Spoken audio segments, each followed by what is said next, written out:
to do a provisional crocheted cast on with waste yarn, first make a slip knot on your crochet hook. The live stitch will always be on your crochet hook and not on your needle.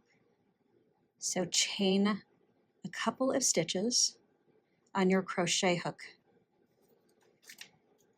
Then lay your knitting needle right next to your crochet hook, and you're going to continue chaining onto your crochet hook, but with the knitting needle in the way. So you're going to come over both of them and pull that stitch through the live stitch on your crochet hook. And now your working waste yarn is underneath here, coming out the bottom.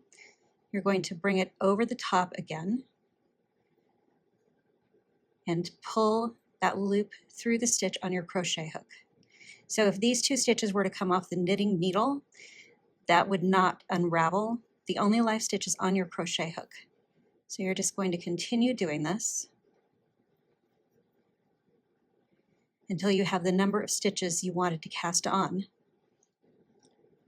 And then I always do a couple of extra stitches. I leave a loop at the end here, and then so I can mark the end that I have ended on, I put a pin in here to keep it from unraveling.